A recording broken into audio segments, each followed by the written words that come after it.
Stark का 7 करोड़ रखेगा हिंदुस्तान। धोनी, विराट और बुमराह से भी कम पैसा आएगा हाथ। जितनी महंगी होगी विदेशी खिलाड़ियों की कमाई, उतनी अच्छी होगी आपके बच्चों की पढ़ाई। कनेक्शन गजब है। विराट को 42 करोड़, बुमराह को 41 और धोनी को 52 करोड़ देने की जरूरत नहीं। विदेशी अब भी कमाते हैं कम।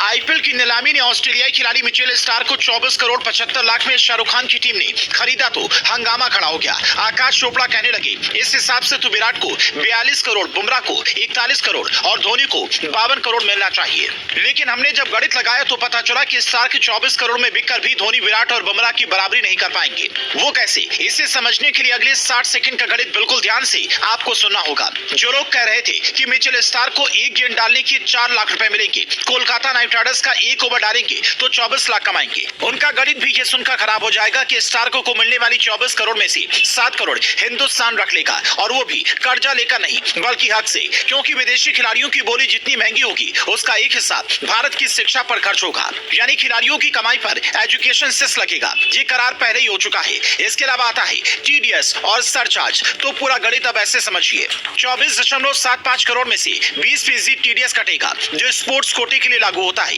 यानी करीब 4.95 करोड़ रुपए। अब इस 4.95 करोड़ रुपए पर 37% सरचार्ज लगेगा, जो हुआ 1.83 करोड़ और 4% एजुकेशन सेस लगेगा, यानी कुल 7 करोड़ 5 लाख रुपए भारत सरकार के खजाने में मिचेल स्टार्क को जमा करवाना होगा। यही हाल 20.50 करोड़ में बिके पैट कमिंस, 14 करोड़ में बिके डेरल मिचेल, 11.50 करोड़ में बिके अल्जारी जोसेफ का होगा। अब इनकी कमाई चूंकि स्टार्क से कम है तो इन्हें कम टैक्स देना पड़ेगा, लेकिन कुल मिलाकर ये मान लीजिए कि करीब 12 करोड़ में बिके अल्जारी जोसेफ को 3.5 करोड़ रुपए भारत सरकार के खजाने में जमा करवानी होगी। अब सवाल ये है कि ये लोग अपने देश में जाएंगे तो क्या वहां भी टैक्स चुकाएंगे? तो इसका जवाब है नहीं, क्योंकि टैक्स सिर्फ एक ही जगह देना होता है। अब आप कहेंगे 24.75 करोड़ रुपए में से अगर 7 करोड़ 5 लाख घटा भी दें तो बचता है 17 करोड़ 70 लाख, जबकि आईपीएल में बुमराह की फीस है 12 करोड़, विराट को मिलता है करीब 15 करोड़ और धोनी की कमाई भी करीब 15 करोड़ के आसपास है। तो ये स्टार्क से ज्यादा कैसे हुआ?